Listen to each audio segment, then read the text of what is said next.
Hello and welcome to the Omnex webinar, ISO 19011, the revision and what it means. The webinar recording and slides will be provided after the webinar. Please wait for correspondence from Omnex with how to access this recording and the slides. During today's webinar, if you have any questions, please enter them in your questions dialog box. Thank you. Hello, everyone. This is Chad Keimel from Omnex. Let me introduce the webinar ISO 19011, the revision and what it means. We're very fortunate today to have Denise Robital, who's the chair of the PC 302, the project committee responsible for the revision to ISO 19011. Denise is a very active member of several tags, including TC 176, and where she's been working as a technical expert. She has participated internationally in standards development for over 15 years. She's a globally recognized speaker and trainer. She's also a fellow of ASQ and an exemplar global certified lead assessor. She has helped many companies achieve ISO 9001 registration and to improve their quality management systems. She has written many books. In fact, she has written over 13 books, including the ISO 9001 2015 Handbook for Small and Medium-Sized Companies, the Painless ISO 9001 2015 Transition, and the Corrective Action Handbook. So we're very glad to have Denise here. Denise, please go ahead. Thanks very much, Chad, and welcome everyone to this session on ISO 19011. So this standard has been revised, and as you see on the slide, it says, who cares? Because there's a lot of people who either are not familiar with the standard or are not aware of how important this standard is. And that will be part of what we discuss as we go through this webinar. So ISO 19011. I want you to look on the screen right now and you see 19011, 2002, and then you look and you see the 2018 version. And the first thing we're going to notice is that the title is significantly changed. When this standard was first developed, it was developed as a joint work item between TC 176, which involves quality management systems, and TC 207, which is the technical committee that works on the environmental standards. And it was a joint working group between these two that developed it. We fast forward, as you can see, over 15 years, and things have changed, and they've changed a lot. We'll talk about that in a minute. However, now it is guidelines for auditing management system standards. So it has been removed, or it has been expanded, so that it reflects the fact that this standard has applicability across a great variety of different sectors and different kinds of management system standards. So as I've just mentioned, it was formerly in that portfolio of TC 176. The Technical Management Board, the TMB of ISO, created this project committee in order to accommodate the fact that we had a much broader scope of users. This affects many of the different sections of this standard and the changes that we made, because it had to have greater applicability and respond to a lot of the different changes in the marketplace. We'll talk about that in a minute. What PC 302 did, what the project committee did, was that we had extensive outreach. We were assiduous in reaching out to get as many liaisons as we possibly could, because we recognized that there were so many different sectors and different kinds of management systems, because you have quality management systems, you've got environmental management system, you've got safety management, which is the big new one, that ISO 45001. You have risk management. There's a whole variety of different needs. In fact, there are over 75 ISO management system standards. And so we reached out to them so that we could have their input, because it was no longer possible to be able to represent each one of them individually, as had occurred when the standard was first written and there were only two standards that were involved. So we're looking at things out beyond that whole quality management system. And again, here we reiterate 45,001, 27,001. All of these heavy hitters, the first one having to do with organizational health and safety, the other one information safety, energy management. All of these have grown in terms of their prevalence in the marketplace, their importance, and many organizations are required to integrate multiple different management system schemes into their organization. So we're not just looking at someone who has 9,001 and 14,001, but they're also in many cases having to incorporate several of these other standards, on top of which they also have to integrate sector specifics that are outside of the scope of ISO 9001. Examples, big heavy hitter in the room for that, AS 9100, second IATF 16949, TL 9000. All of these, although they are not ISO standards, utilize ISO 19011 as their hallmark auditing standard. So that was an enormous change in the marketplace that's happened that affected this standard. The other thing, and we're going to talk about this later on, is that the technology has changed, and in particular, the concept of virtual auditing has been introduced. And we'll talk a little bit more about that. Again, big changes that affected the language and some of the considerations that went into the development of this revision of the standard. And the other thing, that the big elephant in the room that we've all been talking about for the last 5 years, is the concept of risk. It was extraordinarily important that we address within the text of this revision the concepts of risk as they applied both to the audit process and the risks to the organizations, the auditees, those organizations that are audited. Why is all this important? People are not as aware of how important 19,011 is. First of all, it is the auditing standard that is referenced in ISO 9001. And that standard has over 1.2 million users around the world. 1.2 million certificates, organizations who are directed within 9001 to look at 19,011 for their guidance on how they set up their audit program, something that is integral, that is essential to their quality management system. When you look at smaller organizations, sometimes this is the only guidance they have access to. It's their lifeline that helps them to understand what this auditing stuff is all about, that they need to do, how important it is, and how much value it can create for them. The other thing is that it creates a tether with other non-ISO organizations and with regulatory agencies.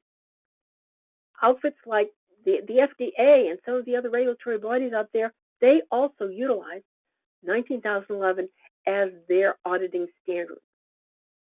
So this is a very important document. So as we were revising this document, what were the things that we looked at? What were the things that drove the revision and that we had to focus the most on? Terms and definitions. We're aware of the fact that there are multiple new definitions that have been introduced through Annex SL within the ISO directives.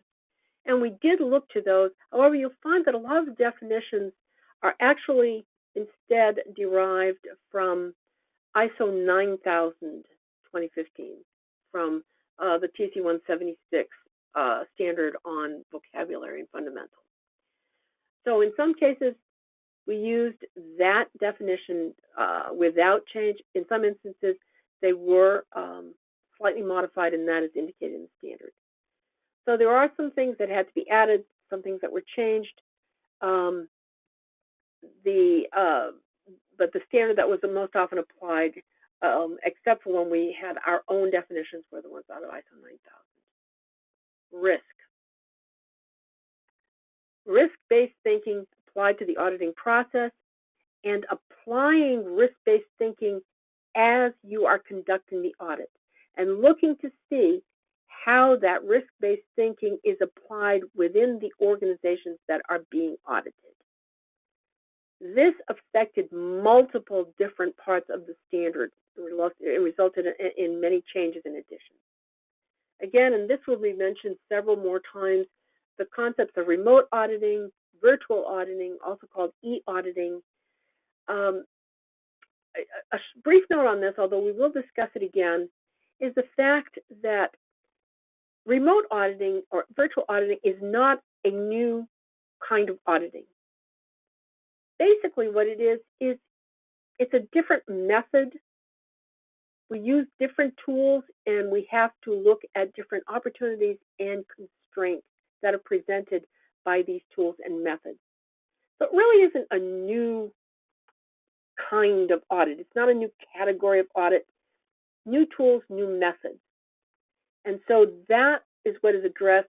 It's addressed most particularly in one of the annexes, and I will be discussing the annexes later on in this presentation. Some of the other considerations. The previous version of the standard had multiple examples that were utilized in order to help small and medium-sized enterprises to better understand how to apply the standard. And we've already mentioned that in a lot of cases, this document is the only lifeline that they have. The problem that we found with the SMEs examples that we had was that for every example that was there was another sector, another segment that was not represented. With this greater expansion and this broader spectrum of organizations, it became clear that no matter how many examples you would have, there would be some sector out there that would be disenfranchised. So we decided to remove those examples. And instead, we took a decision that we would ensure that there would be no language in the standard that would create an obstacle for the SMEs to be able to understand how to apply it. So, trying to get away from the ISO speak and the kind of language that's only intelligible to MBAs, and using language that makes it clear and understandable what the best use of this document is and the benefits of an auditing program are. High-level structure. There was some question as to whether or not we should attempt to utilize the high-level structure, and it became clear very, very quickly that it would have been completely inappropriate to do so. Why? Because this is not a management system standard. It has enormous relevance for all management system standards, but in and of itself, it is not a management system standard, so it would have been inappropriate for us to attempt to follow that structure. That having been said, we recognize just how enormous an impact the high-level structure has had on the standards that have recently been revised, 9001, 14001, 45001 that was recently released, and all of the ISO standards that are going to go through their revisions in the next few years that are going to be required to conform to this high-level structure. So we couldn't turn a blind eye to that. And we had to recognize what effect that had on the organizations, on the auditees, also the language that's used, the text that is utilized, the concepts, specifically the context of the organization and leadership. And we'll talk in a little while about how there are annexes that have been added to introduce some guidance in how to audit those particular new requirements and standards. So we did not ignore those, but we made sure that the HLS did not affect the structure or the context itself of this particular standard. The other thing that we had to pay attention to is the fact that this standard has made a very clear commitment that it would not be in conflict with the guidance documents for auditor competence that have been developed by CASCO, the 17021 dashes that I believe they're up to -11 that deal with auditor competence for various sectors and various management system schemes. In the past, obviously, there was an entire annex that was devoted specifically to auditor competence for environmental standards. again, bearing in mind what I mentioned a few moments ago about how we've recognized that there are 75 plus management system standards just in ISO, and then we have the 17021 documents, it would have been unwieldy, impossible to try and have language that addresses all of those. So we did two things in order to make sure that this was not ignored or under-addressed. The first thing that we did, I reiterate, is that we had extensive outreach into all of the sectors to make sure that they would have their voices heard, that they could participate in the meetings, and let us know if we were indeed including any language that created obstacles, or if there was anything that we were ignoring that they felt should be added. And to that extent, we had representation from medical device and from aerospace and from oil and petroleum. Multiple others were also represented, so their voice could be heard. So through that process, we were able to ensure the integrity of this commitment that we made, that we would not be in conflict with 17021 and this guidance, and we would have no language that would create obstacles or be in conflict with that. So what are some of those differences between this standard and the previous one? The addition of risk-based approach to the principles of auditing. Principles of auditing, that foundation that we have, a lot of us are very familiar with that. We'll go through those very quickly in a few minutes. But this particular principle was added at the beginning of the standard. Expansion of guidance on managing the audit program, especially, again, this addition of this concept of risk, and we'll talk about that a little bit more. More guidance on how to conduct the audit and on planning. And again, that planning, we're going back to the previous bullet, we're looking a lot at the risk and how planning fits into addressing some of the risks. And again, there was some expansion of generic auditor competence, again, in consideration of what we just mentioned, having to do with all of these sector specifics that are out there. Other changes. This is an interesting change. We adjusted our terminology to reflect process rather than object. Well, what does that mean? This was one of the methods that we utilized in order to enhance and punctuate the fact that auditing is a process, to bring process approach to the auditing process, to get that focus in place. So we attempted to ensure that we used verbs rather than nouns. So we have audit planning, not the audit plan. We have audit reporting. So we have this description of things in terms of process, and we wanted to reinforce that fact that we are dealing in a process. So that's what that particularly means. We removed the annex having to do with that specific sector-specific auditor competence, and we expanded the annexes to include things having to do with, for example, auditing on the context of the organization, more information on virtual audits, compliance, and supply chain. So those are the big heavy hitters that changed during the standard, and we'll discuss those as we go through. So let's look a little bit at what the standard has for its actual content. So, the scope is the auditing of all three forms of audits, so internal audits, second-party audits, and third-party audits. The people who are going to make the greatest use of this are probably those who are involved in internal auditing and managing internal audit programs. However, there is no language in the standard which is inconsistent with third-party auditing, and also it creates a lot of benefits in terms of people also understanding how to conduct supplier audits. As was just mentioned on the previous slide, that was one of the things that we added, was more language having to do with supplier audits. Terms and definitions we've already talked about, and then there were the changes to the principles of auditing. And I just want to go through those very, very quickly and just talk about some of the things that that we paid attention to. Integrity, foundations of our professionalism. So a couple of things that we want to mention is, first of all, impartiality. We know that ISO 9001 changed the language in their standard from auditors shall not audit their own work to we have to ensure that we maintain objectivity when auditing. So it becomes very important that we reflect on the fact that what are the methods that we use in order to ensure partiality when at the same time, especially in small organizations, it's very difficult not to audit one's own work. How is that accomplished? So that was one of the things that we considered there. The other thing, so going down the line, fair representation, make sure that we have a truthful audit.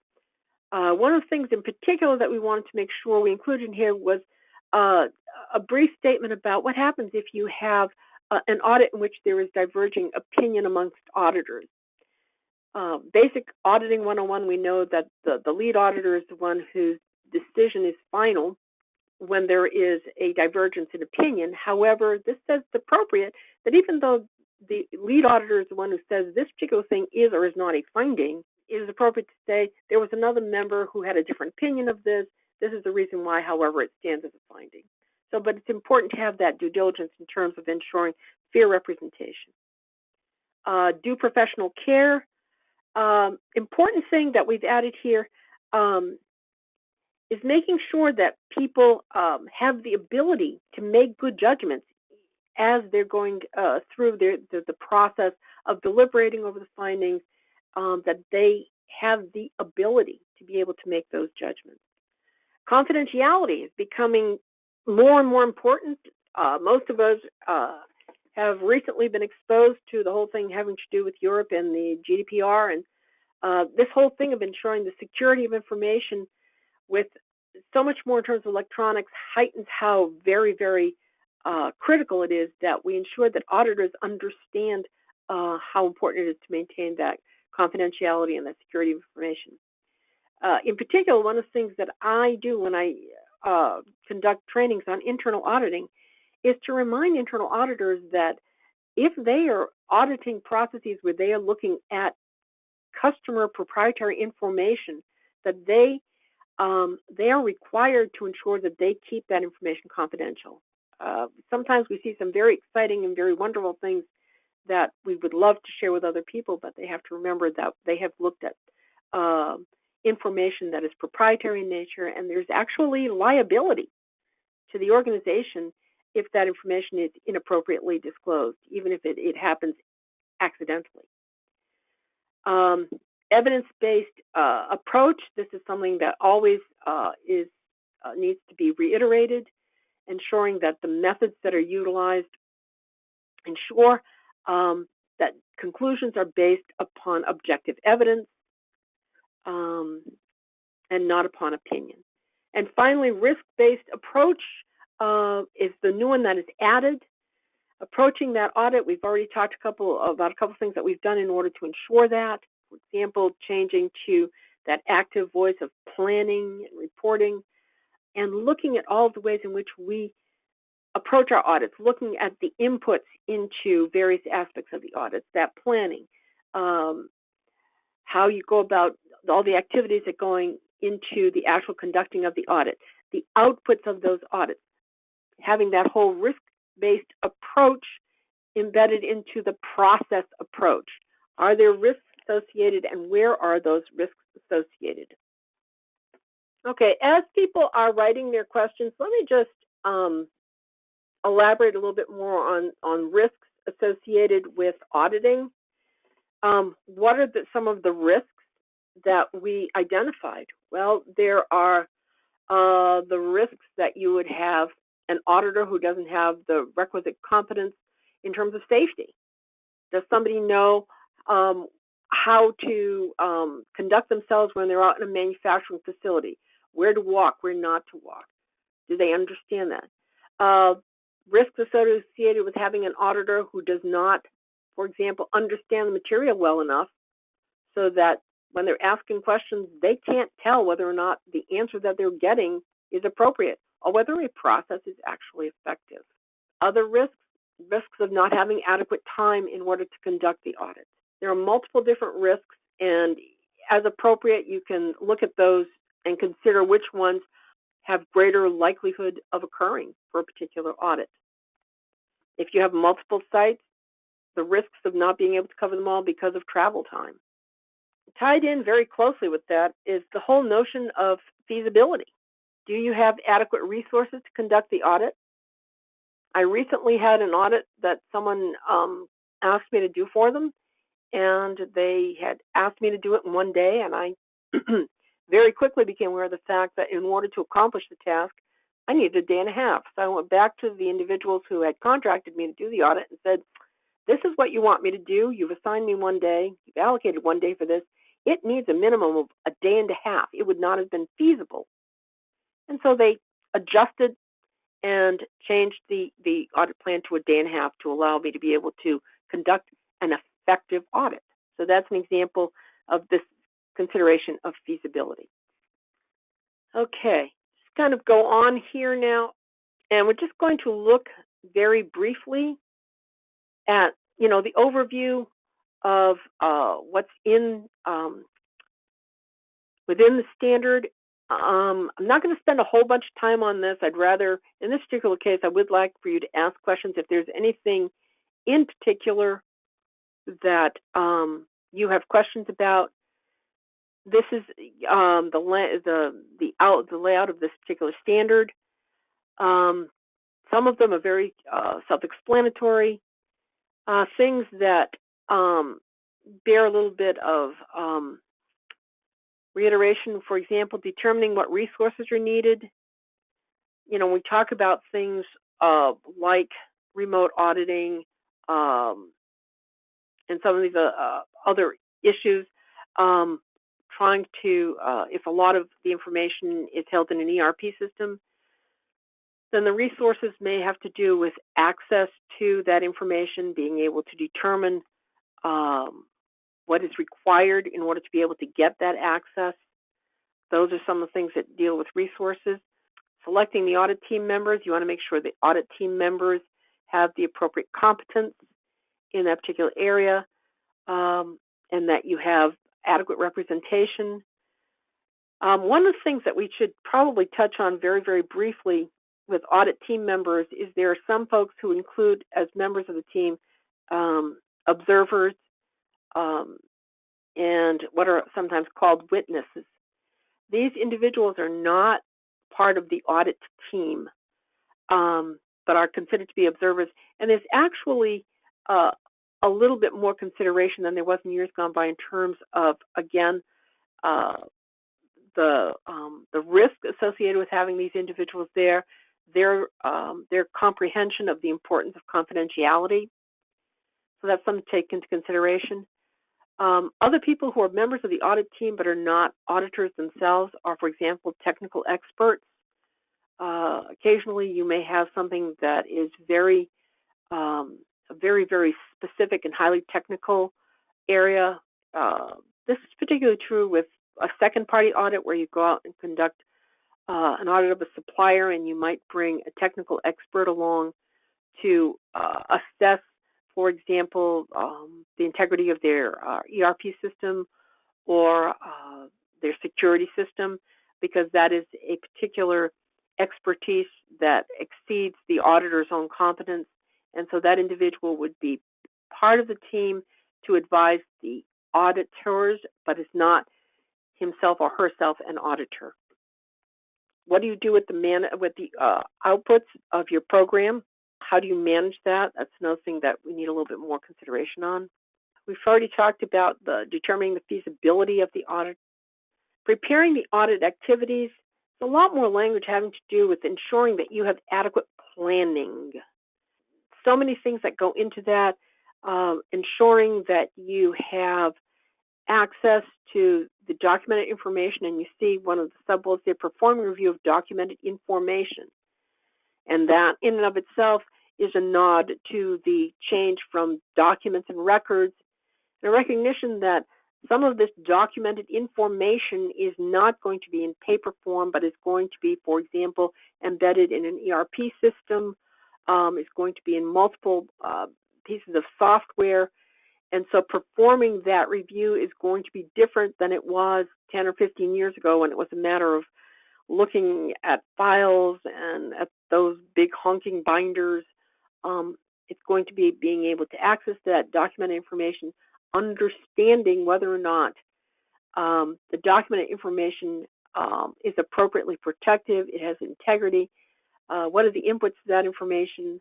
For example, for a purchasing function, the ERP system may have an algorithm that determines min-max levels.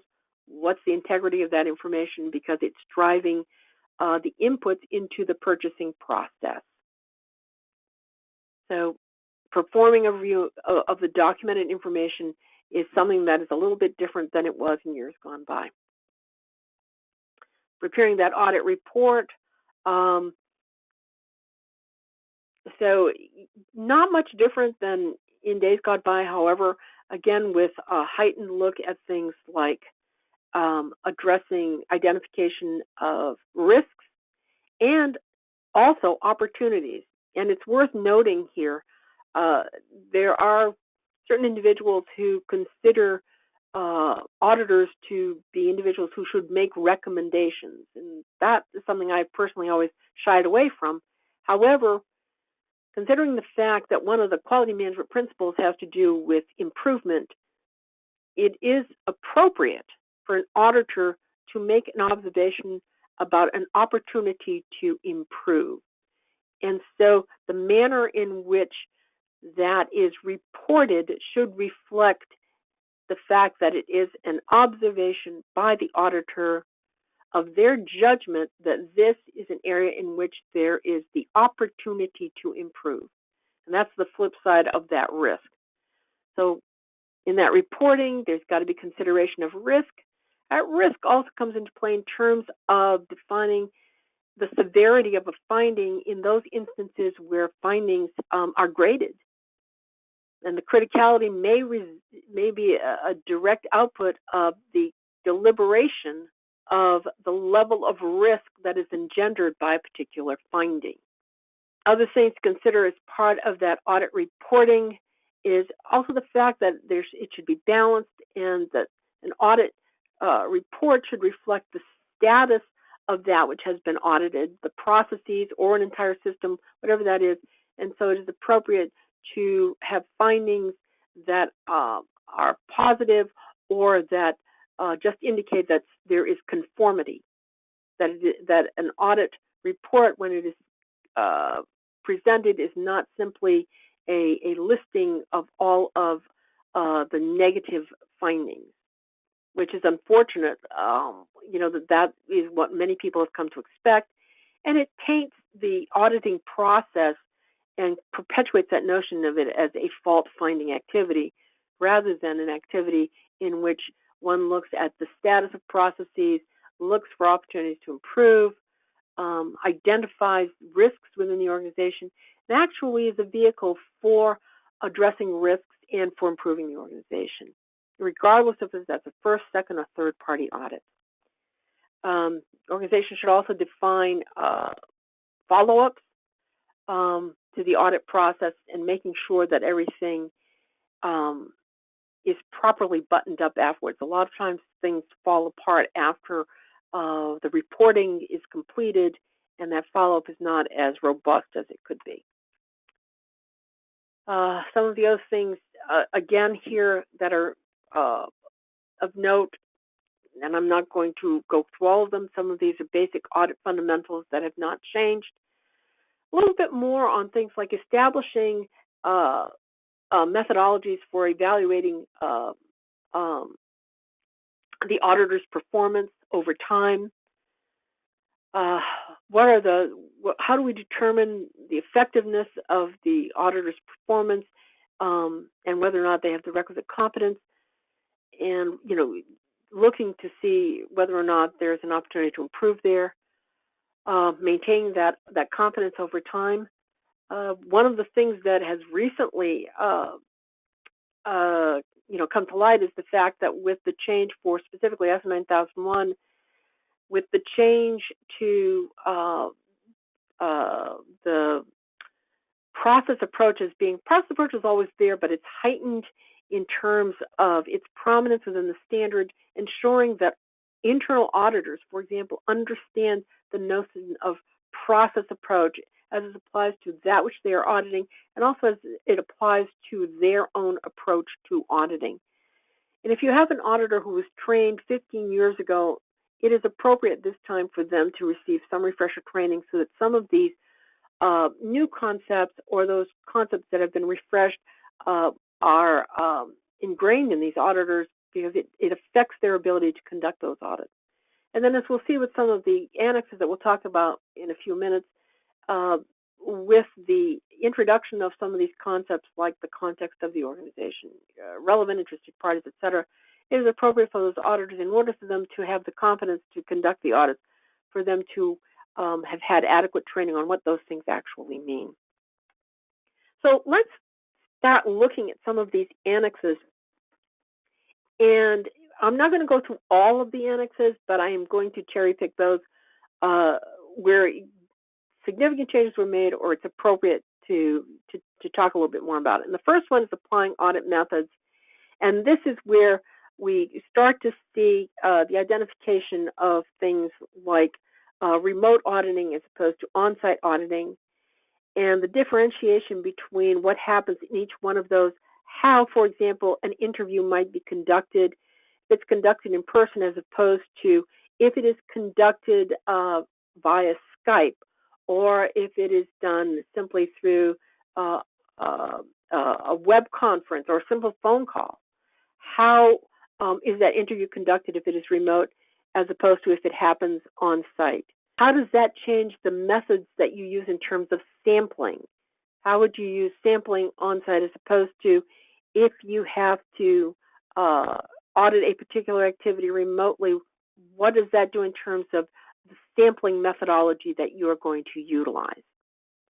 The other thing that is introduced in this, or that is reiterated, is the distinction between those portions of the audit where there is human interaction and those where there is no human interaction.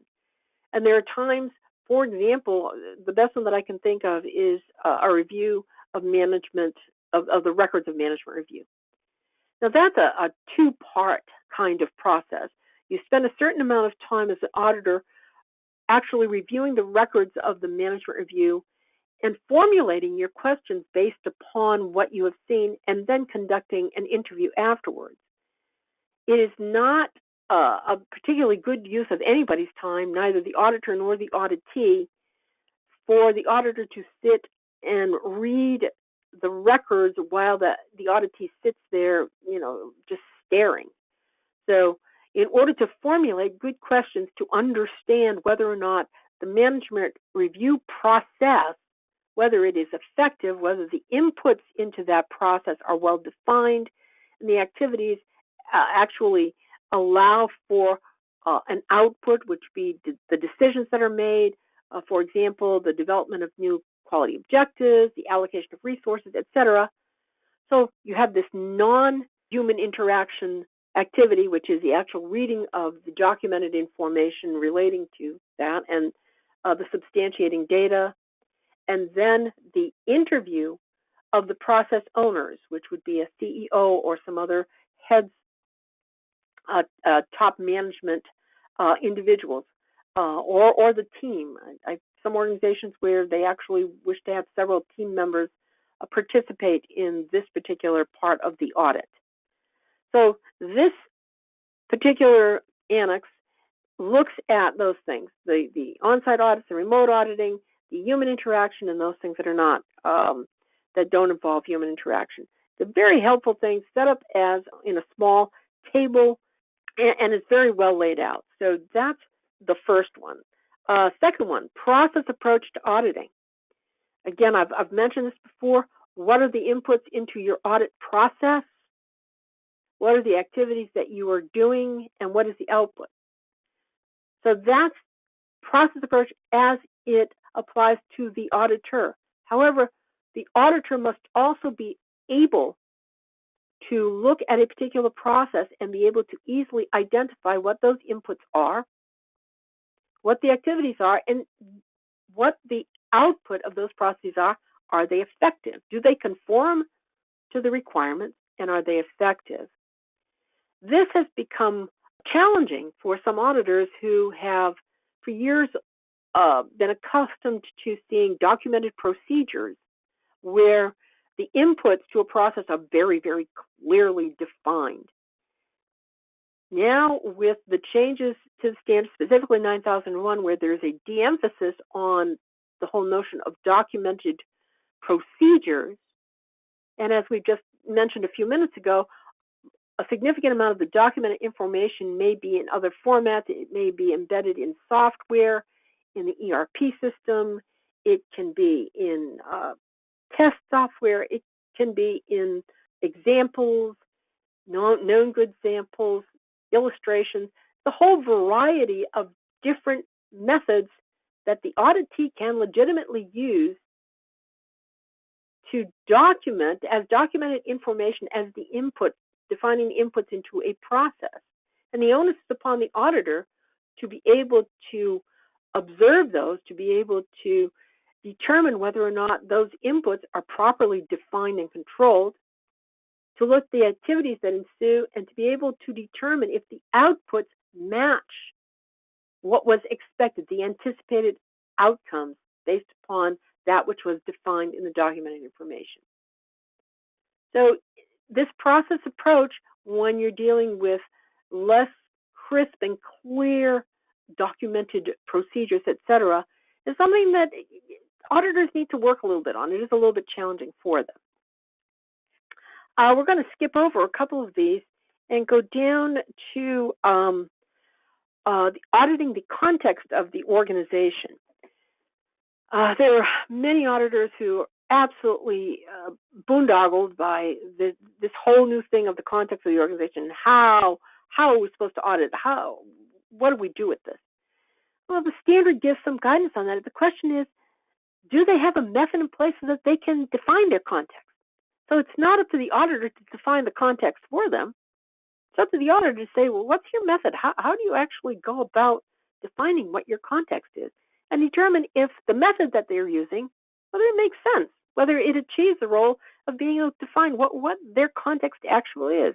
Is it suitable for them? Is it something that makes sense and that allows them to do things like strategic planning, development of their strategic direction, identification of their core processes? Does it allow them to be able to apply those, for example, within management review process in order to be able to determine where the risks are and what actions need to be taken? And is there a methodology in place for them to be able to periodically revisit this to see if the context has changed? So these are the kinds of questions that an auditor needs to ask, rather than say, this is what the context should say. It's like, what's your method? How did you define that? How did you arrive at where you are? And does this get you where you need to go?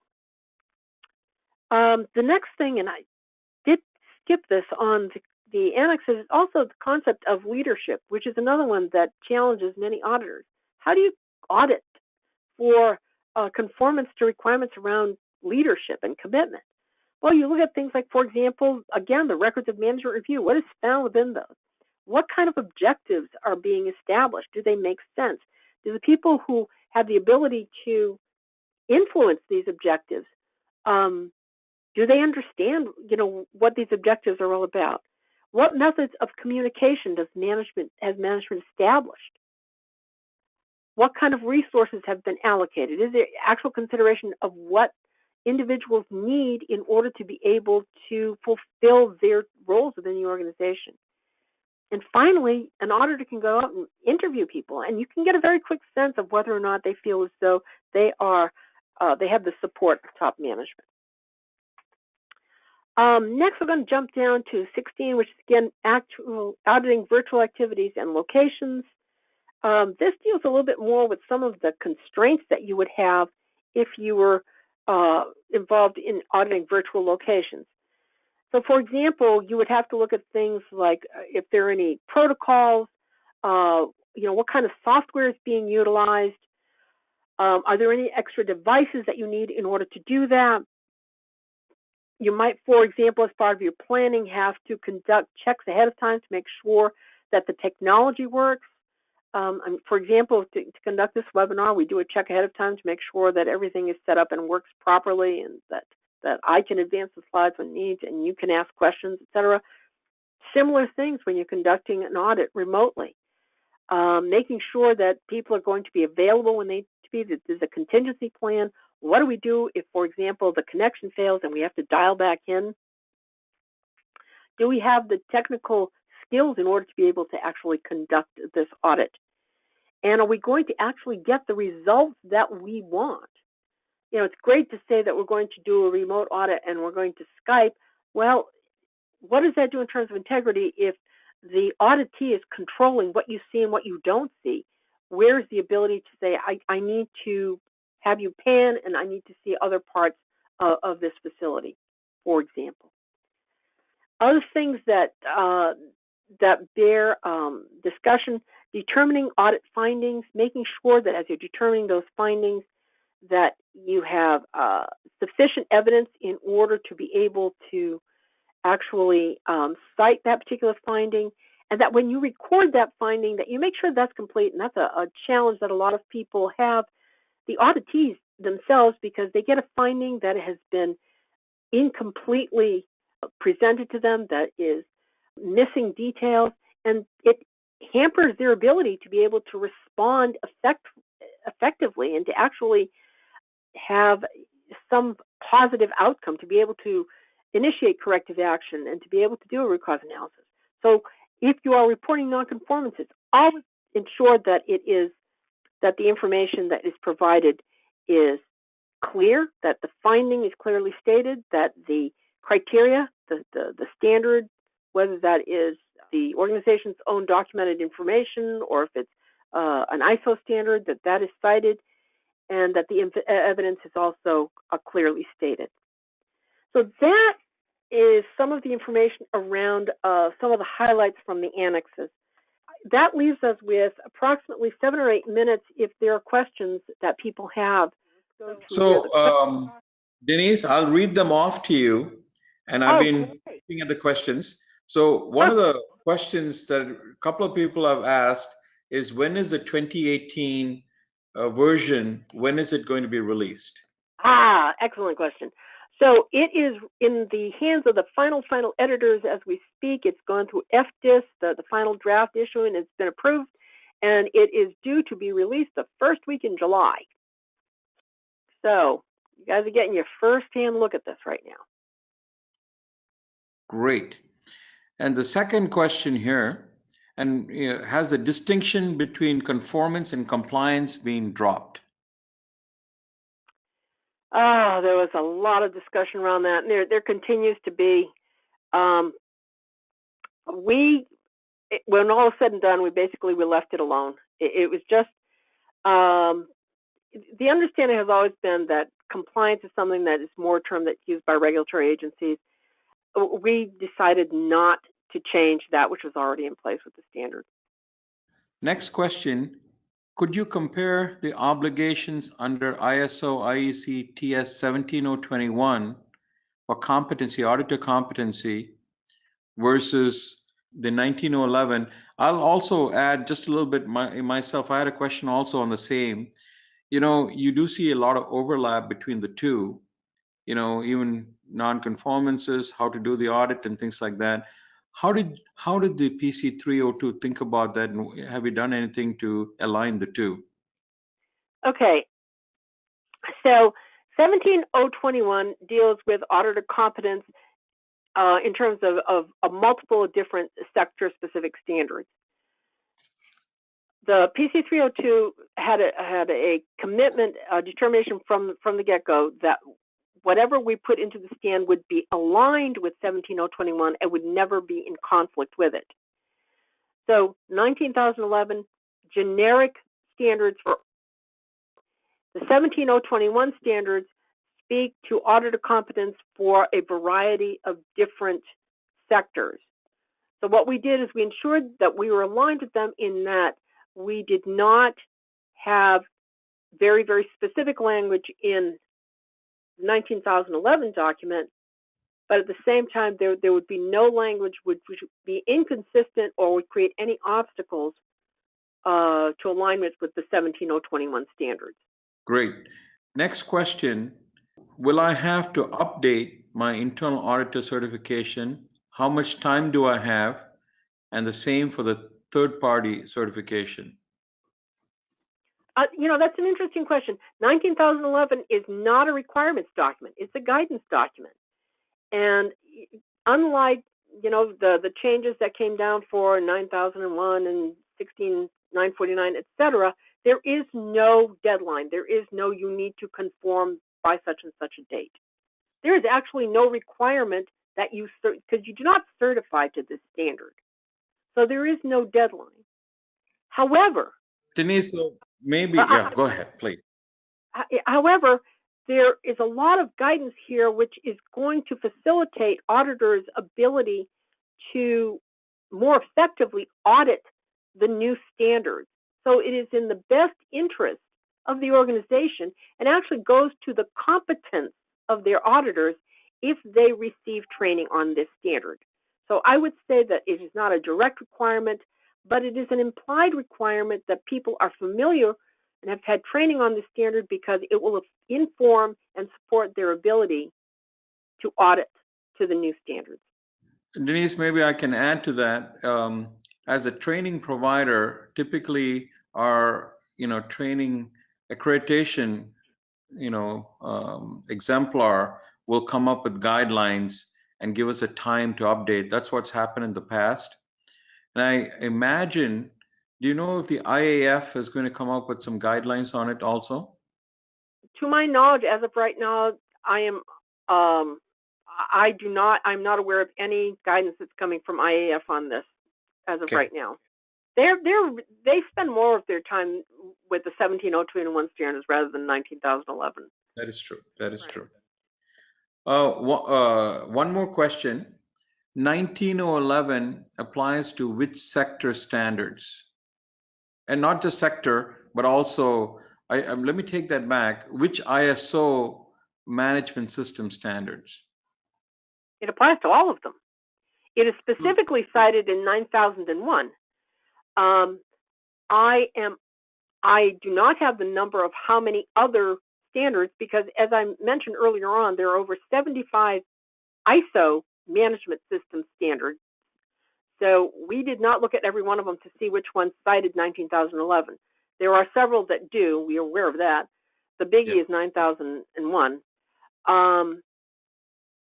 If you look at the trajectory of 19011, it started as QMS, then it became QMS EMS, and so now it's for all different management system standards. That's correct. That's what. Right. That's right. And actually, it exceeds that. It's also used by regulatory agencies, and it's actually used for process audits. There's guidance in here that people can utilize if they're conducting, simply process audits rather than actual QMS audits or any management system audit. So much of this information here, having to do with interviewing, with how you plan these, sampling plans. There's an entire there's actually 2 different annexes that deal with sampling. I mean, all of this is excellent guidance, for all of those kinds of audits. The other thing that was added that I didn't have time to add in here is the additional information on supply audits, auditing that supply chain. So there's a whole variety of different kinds of auditing that this is applicable to. Excellent. Question here on which management functions and processes do you recommend to never commence the audit with? And also the same person asked, which are the best processes to commence an audit with? Well, that is a matter of opinion, actually. Now, I'm going to talk right now. I'm going to put on my third-party lead assessor hat and say that when I'm conducting a third-party audit, a certification audit, for example, I like to start with management review and the internal audits to see what is established, to see management's commitment, and then after that, go out and see with, for example, if management has established certain objectives, if you go out into the manufacturing area, for example, and one of them relates to decreased scrap, whether if you interview people and you look at processes out on the floor, if actions have been taken in order to address that. You get to see people's awareness as it relates to the decisions that have been made by management. That's my choice. I have a colleague who likes to do management review last, or actually she likes to do internal audits last to see if the conclusions that they've arrived at are similar to the ones that she's arrived at. So it's a matter of, it's more than opinion. It's a judgment, and it's also the manner in which a particular auditor plans the sequence in order for it to be most beneficial and effective in achieving the audit objectives. Excellent. Denise, thank you very much. I saw a lot of comments saying what a great presentation this was. Thank you again. And everyone, thanks for joining this webinar. See you in other Omnex webinars or training classes we hold. Thank you all. Bye-bye now. Thank you.